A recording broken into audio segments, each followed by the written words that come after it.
It's not hard to kill somebody. You can kill somebody pretty easy if you have the mindset for it.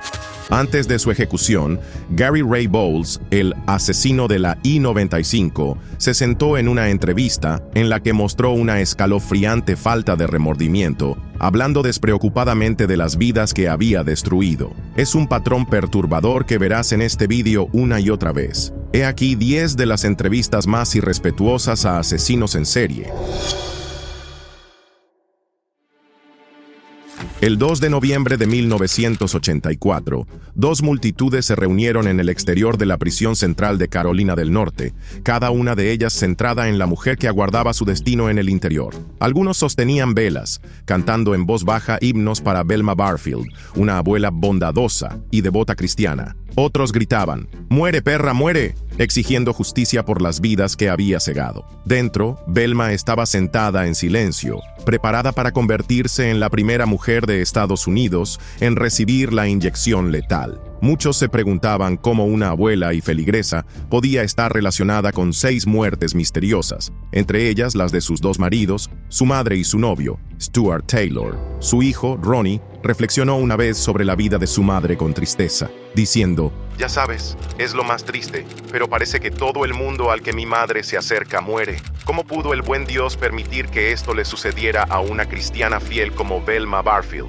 Y así, durante toda su vida, Velma pareció maldita por la tragedia para quienes la rodeaban. Pero cuando Stuart Taylor murió repentinamente en 1978, las cosas empezaron a cambiar. Una autopsia mostró arsénico en su sistema. En el interrogatorio, Velma admitió haberlo envenenado, alegando que solo quería ponerlo enfermo. Pero pronto, su fachada se desmoronó y confesó haber matado a su madre y a varias personas más. Todo empezó con el primer marido de Velma, Thomas Burke, que murió en un misterioso incendio tras una mala racha matrimonial. Su segundo marido, Jennings Barfield, enfermó repentinamente y murió un año después de su boda, seguido de su madre, que sufrió graves síntomas extrañamente similares a los de Jennings: vómitos y dolor ardiente. Más tarde, los ancianos empleadores de Velma, Montgomery y Dolly Edwards, así como otro empleador, Record Lee, murieron con síntomas sorprendentemente similares. Todos confiaban en Velma, y sin saberlo, ingirieron una dosis de arsénico oculta en la comida o la bebida, una solución en la que Velma había llegado a confiar. Pronto, Velma se encontró en el corredor de la muerte, provocando un frenesí mediático al ser la primera mujer del país en camino de ser ejecutada desde el regreso de la pena de muerte. Su caso atrajo la atención pública y partidarios, entre ellos el reverendo Billy Graham, que una vez le dijo, «Velma, en cierto modo te envidio, porque vas a ir al cielo antes que yo». Sin embargo, durante una entrevista con WBTV, Velma reveló una faceta diferente, que muchos consideraron su verdadera naturaleza. Se presentaba a sí misma como una mujer que sufría, y no como la causa de su dolor, e intentaba ganar simpatías centrándose en su aislamiento en la cárcel. También se presentaba a sí misma como una víctima perpetua, como si la tragedia simplemente la persiguiera. It's total, isolation from everybody that I had been with for almost 6 years. Living in prison every day is a struggle.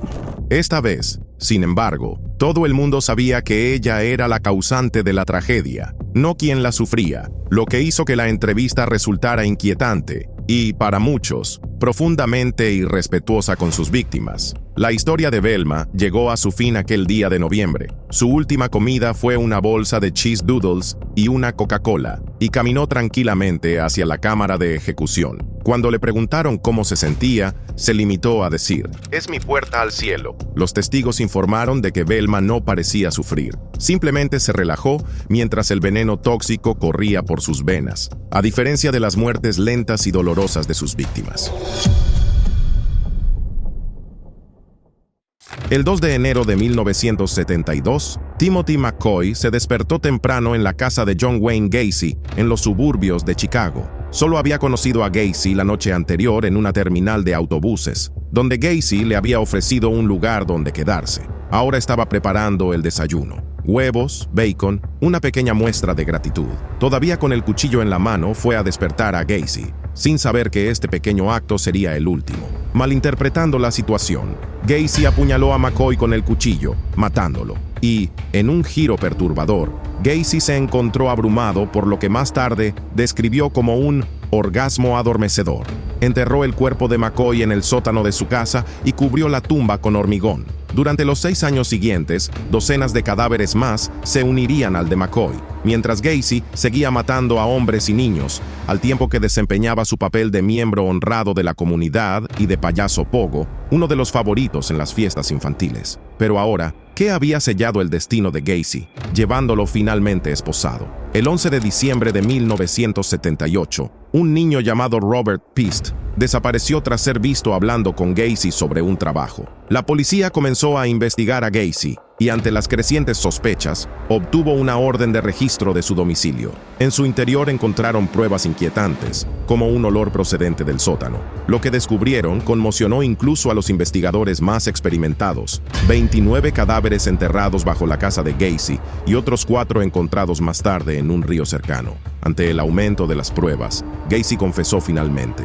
Reveló que utilizaba su encanto para atraer a los niños a su casa, donde los esposaba con la excusa de un truco antes de atacarlos. Sin embargo, en 1992, cuando Gacy apareció en la CBS de Chicago en una entrevista con Walter Jacobson, sorprendió a los telespectadores al proclamar su inocencia.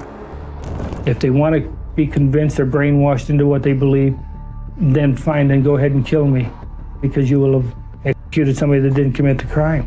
También afirmó que incluso se había puesto un suero de la verdad para demostrar que no recordaba los crímenes. Y al igual que Velma Barfield, intentó presentarse como un padre cariñoso, un hombre incomprendido, manteniendo la máscara que había llevado durante años.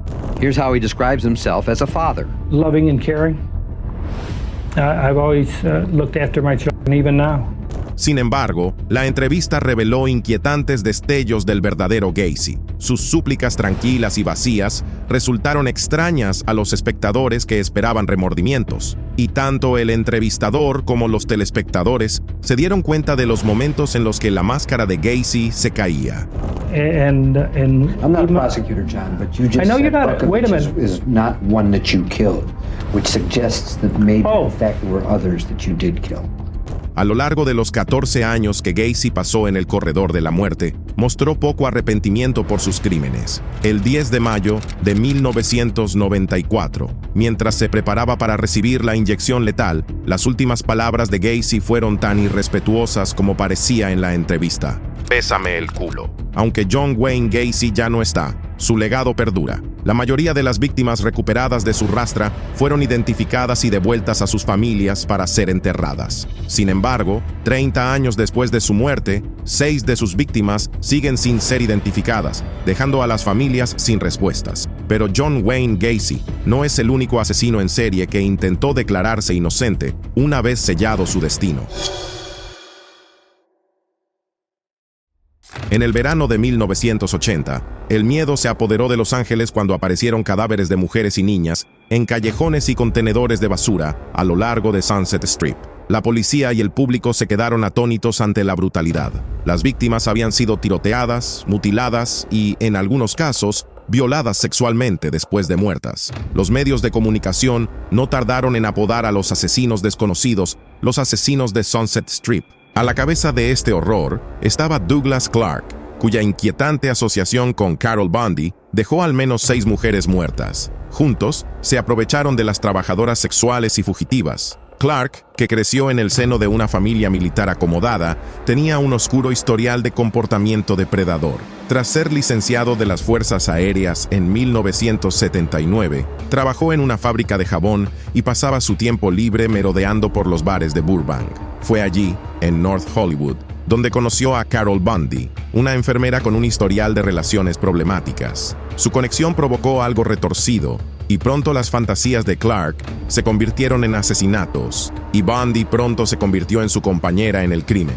Clark recogía a sus víctimas en Sunset Strip, atrayéndolas con promesas de dinero o trabajo. Él y Bundy llevaban a cabo actos atroces, y a medida que la juerga continuaba, Bundy desempeñaba un papel activo y perturbador. Sin embargo, más tarde afirmaría que Clark la obligó a unirse a él, pero lo cierto es que nunca se echó atrás en las espeluznantes escenas. Incluso maquilló la cabeza de una de las víctimas de Clark, Exie Wilson antes de guardarla en el congelador. En agosto de 1980, la matanza de la pareja llegó a su fin cuando Bundy se derrumbó y confesó a sus compañeros de trabajo que había matado a su exnovio, Robert Murray, un acto que hizo para atar cabos sueltos después de confiarle lo de Clark. La policía detuvo entonces tanto a Bundy como a Clark y los acusó de múltiples asesinatos. En su juicio de 1983, Clark fue condenado por 6 asesinatos, aunque culpó por completo a Bundy, afirmando que ella era la verdadera autora intelectual. A pesar de las pruebas, insistió en que había sido víctima de su manipulación. En una entrevista grabada, Clark mantuvo su inocencia y acusó a las autoridades de haberle señalado injustamente, afirmando que Carol Bundy era la verdadera asesina y que había intentado imitar los crímenes de Ted Bundy para desviar las sospechas. It's bullshit. We've got the proof Carol Bundy copied Ted Bundy's crimes. But they try to claim my knowledge of the case from the case files I got while in jail indicate I'm guilty. A lo largo de la entrevista, Clark se presentó tranquilo y sereno, e incluso describió su experiencia en prisión como muy zen. Sin embargo, sus palabras perturbaron a los telespectadores, que vieron a través de su actuación. Bajo su apariencia tranquila, se escondían inquietantes destellos de su naturaleza calculadora. Un hombre sin remordimientos, solo frustrado por haber sido capturado. Man, I've never killed anybody. When I get out, there are a whole bunch of people I hope are looking over their shoulder. El 11 de octubre de 2023, Douglas Clark murió de una enfermedad cardiovascular en un centro médico, aferrándose todavía a sus afirmaciones de inocencia a la edad de 75 años. El siguiente asesino en serie de nuestra lista también formaba parte de un dúo, pero a diferencia de Clark, asumió toda la responsabilidad de sus horribles crímenes, profundizando felizmente en cada espantoso detalle. En 1979, durante 5 meses, empezaron a desaparecer chicas adolescentes en el sur de California. Detrás de estas desapariciones estaban Lawrence B. Taker y su cómplice, Roy Norris, más tarde conocidos como los asesinos de la caja de herramientas. Su método era uno de los más escalofriantes imaginables. Atraían a las víctimas a su furgoneta, la Murder Mac, y las llevaban a lugares remotos donde las torturaban con herramientas de garaje. La brutalidad alcanzó su punto álgido en la noche de Halloween, con la tortura y asesinato de Shirley Ledford, un crimen tan horrendo que el perfilador del FBI, John Douglas, describió posteriormente a Whittaker como el individuo más perturbador que jamás había perfilado. En 1978, Lawrence Whittaker y Roy Norris se conocieron mientras cumplían condena en prisión y compartieron fantasías violentas. Una vez en libertad, volvieron a ponerse en contacto y conspiraron para secuestrar y matar a varias chicas, eligiendo a aquellas que fueran fáciles de atraer y dominar. Whittaker adquirió la furgoneta que utilizarían, mientras Norris compilaba una caja de herramientas para la tortura. En solo 5 meses, secuestraron, torturaron y mataron a 5 chicas, cada crimen más depravado que el anterior.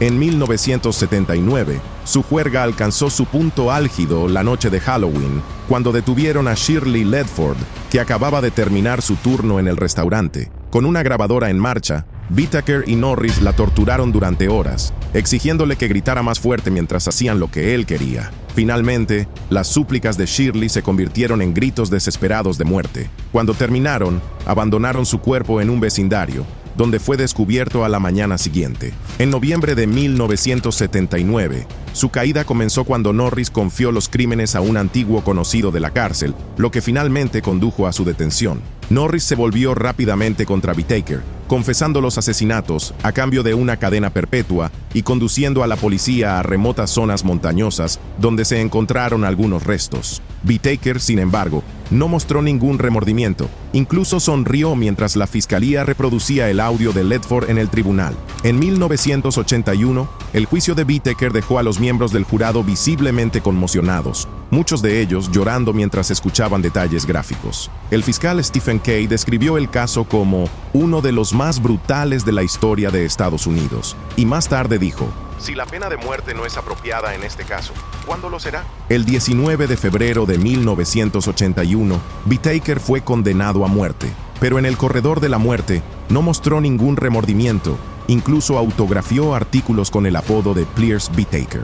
En una inquietante entrevista con Peacock, mientras esperaba su ejecución, Whitaker no mostró ningún remordimiento, más allá del pesar por haber sido capturado. Cuando se le preguntó por su primer delito, relató con entusiasmo los espeluznantes detalles. You know, I got out, I come down the street past him, he jumped out and grabbed her. He got a couple little quick screams and he dragged her into the van. Sus palabras dejaron a los espectadores con una visión inquietante de una mente carente de empatía. 2019. Whitaker murió en la prisión estatal de San Quintín, sin enfrentarse nunca a la ejecución. Hoy en día, el FBI todavía utiliza la grabación de audio de la tortura de Shirley Ledford para entrenar a los agentes, un recordatorio inquietante de la crueldad humana y la necesidad crítica de justicia, asegurando que aquellos capaces de tales actos nunca sean libres de hacer daño de nuevo. El 14 de octubre de 1979, en Salt Lake City, Utah, comenzó una época devastadora en la que empezaron a desaparecer chicos sin dejar rastro. Detrás de estas tragedias estaba Arthur Gary Bishop, un hombre que se ocultaba tras el alias de Roger Downs. Con un historial de malversación de fondos y agresiones, los delitos de Bishop pronto se convertirían en algo mucho más oscuro. En el momento de su detención, en 1983, había acabado con la vida de 5 niños en una serie de actos calculados que dejaron a la ciudad conmocionada. Comenzó con su primera víctima conocida, Alonzo Daniels, un niño al que Bishop atrajo con la promesa de caramelos. Tras agredirlo, Bishop golpeó al niño con un martillo y lo ahogó en la bañera. Luego violó el cuerpo sin vida de Alonzo y mutiló sus genitales antes de enterrarlo en un valle remoto. En los meses siguientes, Bishop intentó revivir la experiencia matando cachorros, admitiendo que sus gemidos le recordaban a Alonzo, un comportamiento perturbador que empeoró con el tiempo. En 1983, la policía relacionó finalmente a Bishop con varias desapariciones, lo que condujo a su detención. Durante el interrogatorio, confesó los 5 asesinatos en un tono tan realista que resultaba inquietante, relatando cada crimen como si estuviera hablando de tareas rutinarias. Cuando más tarde fue interrogado sobre sus actos, Bishop mostró una total falta de empatía. Hablaba más de sus propios problemas que de las vidas inocentes que había cegado. Don, I'm glad you caught me, because I couldn't stop, and I would go do it again if I had the chance. Because I get around little kids and I start shaking, I get nervous, I get turned on. En el juicio, Bishop también afirmó que su obsesión por los materiales ilícitos había alimentado sus oscuras fantasías, empujándolo a actuar como si las fantasías fueran las culpables, no él. En 1984, fue declarado culpable y condenado a muerte. Aunque expresó su arrepentimiento a las familias de las víctimas, su disculpa resultó vacía para muchos. Más tarde escribió que sus acciones le habían dejado insensibilizado ante el impacto en sus víctimas, una afirmación que proporcionó poco consuelo a aquellos a los que había hecho daño. Mark, would you rather die than life in prison? Yes. El 10 de junio de 1988, Arthur Gary Bishop fue ejecutado por inyección letal, rechazando una última comida. En sus últimos momentos, repitió sus disculpas. Lo siento de verdad, espero que lleguen a conocer mi preocupación y mis oraciones por ellos. Pero para muchos, sus palabras fueron demasiado poco, demasiado tarde. Un intento vacío de remordimiento tras años de pérdida irreversible. Agosto de 1990, Gainesville, Florida. Fue golpeada por el terror cuando 5 estudiantes de la Universidad de Florida fueron brutalmente asesinados en solo 4 días. El hombre detrás del caos fue Danny Rolling, más tarde apodado el Destripador de Gainesville. Nacido el 26 de mayo de 1954 en Shreveport, Luisiana, Rolling sufrió una infancia marcada por los incesantes abusos de su padre, un agente de policía que dirigía su ira contra su mujer y sus 2 hijos. Al crecer, Rolling se refugió en la música, las drogas y finalmente en el ejército. Pero ninguna de estas salidas le trajo la paz y, a los 20 años, iba a la deriva, cometiendo delitos menores y acercándose poco a poco a la violencia. En 1990, Rolling se presentó en Gainesville bajo el alias de Michael Kennedy Jr., cargado con un historial de ira y desesperación. En pocos días, liberó al monstruo que llevaba dentro, empezando por Sonja Larsson y Christina Powell, dos estudiantes que se habían ido a vivir juntas recientemente. Después de dominarlas y matarlas, Rowling continuó su juerga y acabó con las vidas de Krista Hoyt, Tracy Pauls y Manuel Taboada, de forma igualmente brutal. El miedo se extendió rápidamente por la ciudad.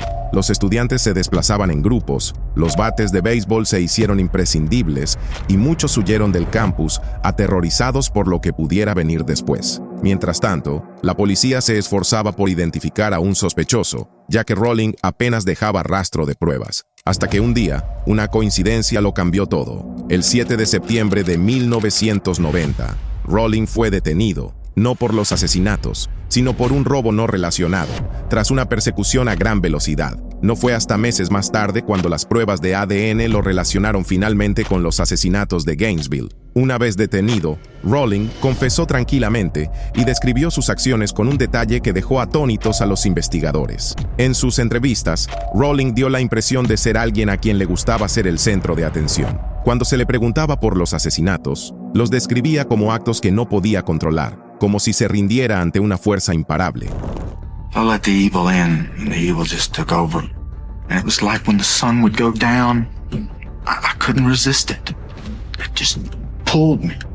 Sin embargo, se informó de que Rowling mencionaba ocasionalmente su ambición de ser tan infame como Ted Bundy, lo que sugiere que probablemente disfrutaba tanto de sus acciones como de la atención que le rodeaba. Sin embargo, cada vez que la cámara rodaba, se ponía una máscara de remordimiento que parecía escenificada. And in the day, when the morning would come up, it was just like I would hate myself. You know, it was like my God, what have I become? El 25 de octubre de 2006, Rowling fue ejecutado mediante inyección letal. Mientras esperaba su sentencia, entonó una melodía parecida a un himno, recordando las canciones que había tocado en sus años de juventud.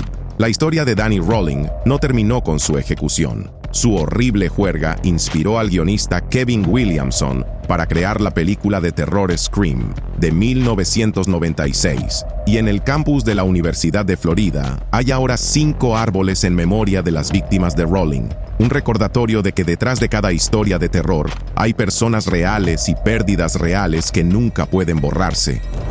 I don't even know how much longer I'm gonna be on this earth. But when I die, I hope I'm ready.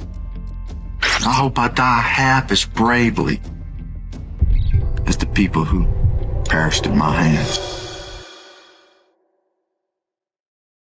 Entre 1978 y 1990, el pánico se extendió por Rostov, Rusia, cuando aparecieron cadáveres de hombres y mujeres jóvenes, apuñalados, gravemente mutilados y abandonados en lugares aislados. Detrás de estos crímenes estaba Andrei Chikatilo, más tarde apodado el Carnicero de Rostov y el Destripador Rojo. Conocido como uno de los asesinos más notorios de la Rusia soviética, se cobró la vida de al menos 53 personas, dejando un rastro espeluznante que permaneció sin descubrir durante varios años. Chikatilo nació el 16 de octubre de 1936, en una época de grandes penurias en Ucrania bajo el régimen soviético. Sus primeros años estuvieron llenos de historias de sufrimiento extremo, hambre e incluso rumores de que su propio hermano mayor había sido secuestrado y devorado por vecinos hambrientos durante la gran hambruna de los años 30. Fuese cierto o no, la historia dejó una oscura impresión en él, y en su adolescencia, Chikatilo ya estaba profundamente perturbado,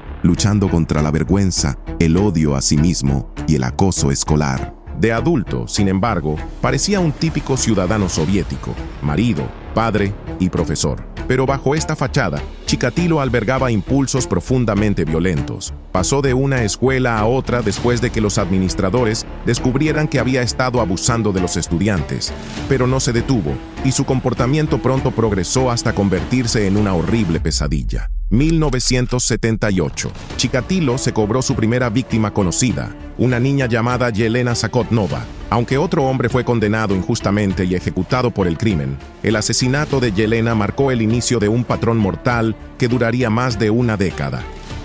Chikatilo continuó con su serie de asesinatos, a menudo contra personas que encontraba en paradas de autobús o estaciones de tren. las atraía a lugares apartados donde sus impulsos violentos tomaban el control. A medida que sus asesinatos se volvían más brutales, la policía empezó a ver un patrón, un depredador violento que dejaba tras de sí víctimas marcadas por actos de violencia indescriptibles. Sin embargo, las limitaciones tecnológicas y la dispersión de las pistas permitieron a Chikatilo eludir su captura una y otra vez. En 1990, justo después de su último asesinato conocido, se le acabó la suerte. Un patrullero se percató del comportamiento sospechoso de Chikatilo y lo llevó a la comisaría.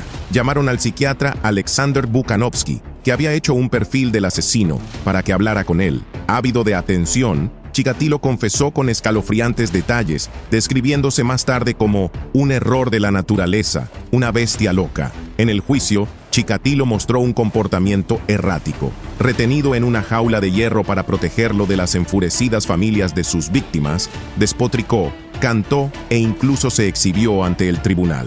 El juez acabó condenándolo a muerte, declarando que la única sentencia que merece es la ejecución. En una rara entrevista antes de su ejecución, Andrei Chikatilo presentó una versión de sí mismo contenida, casi apagada, todo un contraste con sus caóticos arrebatos ante el tribunal. Divagó sobre su difícil infancia, relatando sus experiencias de crecimiento durante la guerra, aunque su enfoque era inquietantemente egocéntrico. Никто никогда не ласкал, никогда, потому что у нас как раз все мое детство пришло, это на военные, на голодные годы, так что мы там. Y cuando se le preguntó por la vida después de la muerte y por sus víctimas, Chikatilo se mostró indiferente, desechando la pregunta con indiferencia. Я не задумывался об этом встрече, как-то не задумывался я. Все это я считаю, что все это. La entrevista tomó un cariz aún más oscuro cuando reveló que siempre había albergado la ambición de convertirse en dictador. И Ульбрихта, и всех, и Пика, и всех их знал, и всех. Еще с 9 класса, когда Сталин умер, я уже готов был принять от Сталина это все, это самое. Sus despreocupadas reflexiones sobre sus oscuras ambiciones resultaron inquietantemente fuera de lugar, y muchos sintieron que toda la entrevista era una bofetada en la cara de sus víctimas y sus familias. El día de San Valentín de 1994, Andrei Chikatilo fue finalmente ejecutado de un solo disparo, cerrando uno de los capítulos más oscuros de Rusia. El 20 de noviembre de 2013, Joseph Paul Franklin estaba sentado en el interior de la penitenciaría estatal de Missouri a la espera de su ejecución. Era un asesino racista que había dejado un rastro sangriento por todo Estados Unidos. Durante años, había vagado por el país atacando a cualquiera que no encajara en su desordenada visión de la pureza racial. Pero, ¿qué le llevó a desarrollar unas creencias tan perturbadoras? Nacido el 13 de abril de 1950 como James Clayton Vaughan Jr., Franklin creció en un hogar turbulento. Su padre, un veterano de la Segunda Guerra Mundial, abandonó a la familia cuando Franklin tenía 8 años, y él quedó bajo la estricta mano de su madre. A medida que crecía, Franklin ansiaba un propósito. Por desgracia, encontró ese sentido en la retorcida ideología de la supremacía blanca. Pronto se unió a grupos como el Ku Klux Klan y el Partido Nazi Americano, sumergiéndose de lleno en una ideología que alimentaba su creciente odio. En 1977,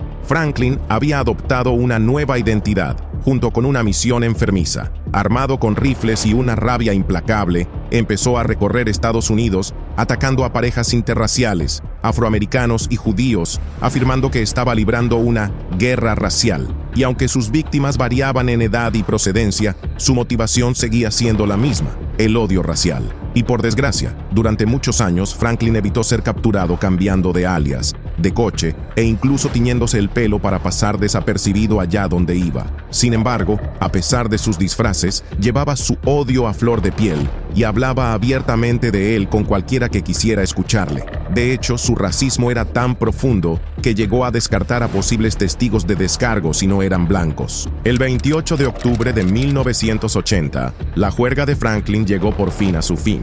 Tras una persecución por todo el país, fue detenido en un banco de sangre de Lakeland, Florida. Durante el interrogatorio, confesó 22 asesinatos y otros crímenes, incluido el intento de asesinato del líder de los derechos civiles Vernon Jordan Jr. y del editor de Hustler Larry Flynt.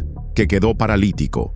Aunque se cobró numerosas vidas, Franklin fue condenado finalmente por solo 7 asesinatos, recibiendo múltiples cadenas perpetuas y penas de muerte en varios estados. En una de sus tristemente célebres entrevistas en el corredor de la muerte, Franklin afirmó que creía estar cumpliendo la voluntad de Dios. As misguided as I was doing the will of God. I thought I was actually doing right. This is what God wanted me to do.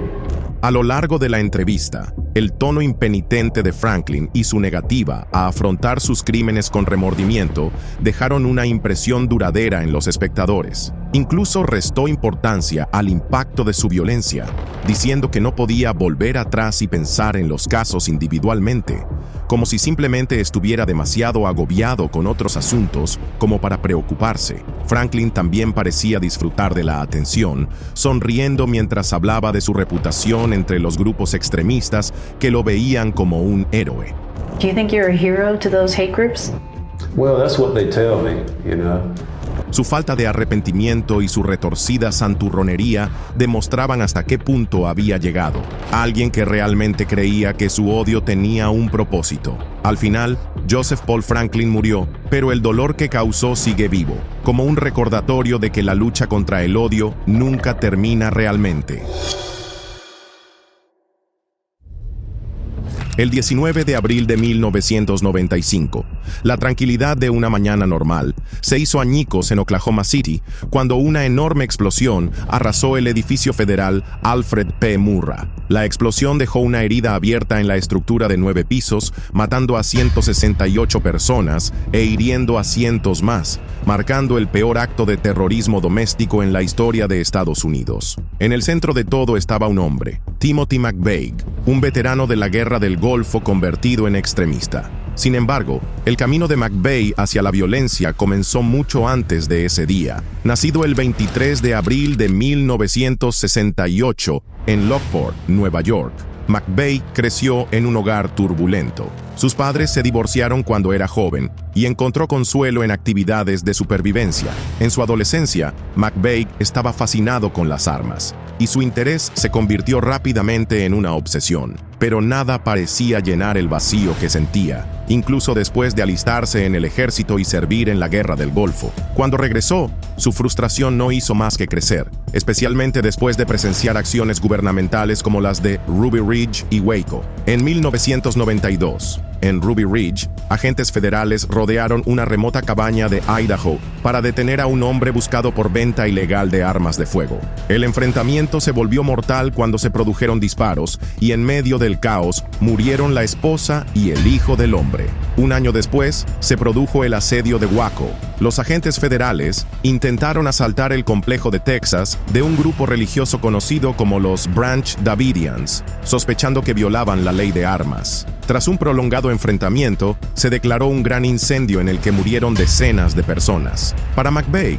estos incidentes confirmaron su creencia de que el gobierno era una fuerza opresora. Se sintió traicionado por el sistema al que una vez sirvió y pronto puso sus miras en el edificio Murrah, considerándolo un símbolo del poder federal. Meses antes del atentado, lo planeó meticulosamente, convencido de que era un acto de justa represalia. En entrevistas en la cárcel, McVeigh expuso su lógica con frialdad, explicando que estaba devolviendo lo que el gobierno había dado, tratando las vidas perdidas como daños colaterales. Y cuando 60 Minutos le entrevistó en 2001, su falta de remordimiento dejó a los espectadores totalmente perturbados. Y ahora, ¿cuál creen que fue la respuesta de McVeigh al coste humano de sus acciones? Bueno, se apresuró a compararlo con su experiencia en la Guerra del Golfo.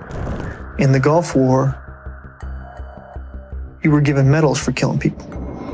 Incluso cuestionó la ética del gobierno en lugar de reflexionar sobre la suya propia. Y a medida que hablaba más sobre la devastación causada por el atentado, la calma de McVeigh daba a entender que se sentía plenamente justificado por sus acciones. If government is the teacher, violence would be an acceptable option. El 11 de junio de 2001, en sus últimos momentos, McVeigh solo dejó un poema, Invictus, para expresar su desafío, en el que escribió: «Soy el dueño de mi destino, soy el capitán de mi alma. El escalofriante mensaje era claro: afrontaría la muerte sin remordimientos. From my psychological perspective, it's a little easier being on death row because you know how you're going to die. Pero para quienes perdieron a sus seres queridos aquel día, la condena de McVeigh no supuso un gran consuelo. Como dijo un familiar de una víctima: se está librando fácilmente. Deberían meterlo en un edificio que van a hacer implosionar y encadenarlo a él en algún lugar y luego dejarme a mí el detonador. Así es como les quitó la vida. El 22 de agosto de 2019, en la prisión estatal de Florida, Gary Ray Bowles, el asesino de la I-95, esperaba sus últimos momentos. Había dejado un rastro de brutales asesinatos a lo largo de la costa este, teniendo como objetivo a hombres homosexuales que encontraba en la carretera. Pero Bowles no era solo un hombre más en el corredor de la muerte. Su falta de remordimientos y sus escalofriantes confesiones entre rejas lo convirtieron en uno de los asesinos más despiadados de nuestro tiempo. Gary Ray Bowles nació en Virginia el 25 de enero de 1962. Su vida dio un duro giro muy pronto, cuando su padre murió de una enfermedad pulmonar, lo que obligó a su madre a volver a casarse varias veces, a menudo con hombres que habían abusado de él. A los 13 años, Bowles se había ido de casa, se había quedado sin hogar y luchaba por sobrevivir por todos los medios, incluida la prostitución. Así pues, sus primeros años le llenaron de ira y de un sentimiento roto de sí mismo que no hizo más que empeorar con el tiempo. 1994. Recién salido de la cárcel por robo con violencia, Bowles se sentía aislado y lleno de una amargura aún mayor. Por aquel entonces, vivía en Daytona Beach, Florida, cuando conoció a su primera víctima conocida, John Hardy Roberts. Roberts había ofrecido a Bowles un lugar donde quedarse, pero Bowles correspondió a su amabilidad con pura crueldad, golpeando y estrangulando a Roberts antes de robarle el dinero y las tarjetas de crédito para financiar su huida por la costa. En los 6 meses siguientes, Bowles continuó con su macabra racha, asesinando a otros 5 hombres que había conocido en circunstancias similares a lo largo de la Interestatal 95. Su método habitual era brutal y despiadado. Tras ofrecerse a sus víctimas, las atacaba violentamente, estrangulándolas y matándolas con objetos contundentes antes de huir con sus objetos de valor. Cada crimen se caracterizaba por una absoluta falta de remordimiento, y cuando Bowles apareció más tarde en la serie documental de A&E, The Killer Speaks, relató abiertamente sus acciones, pareciendo incluso divertido al recordar el robo de la identidad de un hombre para evitar su captura. And I basically became Timothy Ronald Whitfield.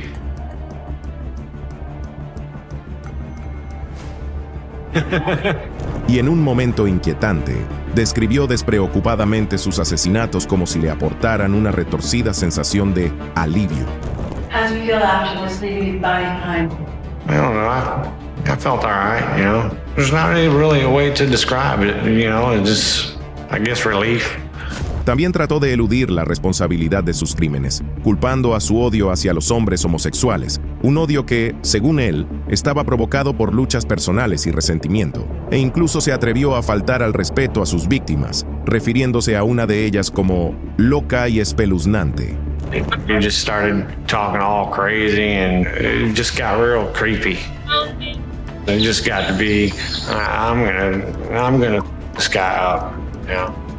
Pero sus intentos de justificar su violencia solo mostraron su falta de responsabilidad y una perspectiva fría y distante que hizo que la entrevista fuera aún más difícil de ver. El 2 de noviembre de 1994, Bowles fue finalmente detenido. Se apresuró a confesar los 6 asesinatos y finalmente fue condenado a muerte. Tras muchos años en el corredor de la muerte, fue ejecutado mediante inyección letal. Sus últimas palabras fueron dirigidas a su madre. Tener que soportar que llamen monstruo a tu hijo es terrible. Lo siento mucho. También ofreció una breve disculpa a las familias de sus víctimas, pero para entonces ya era demasiado tarde. Las vidas que destrozó a lo largo de la autopista I-95 nunca podrán repararse con unas últimas palabras.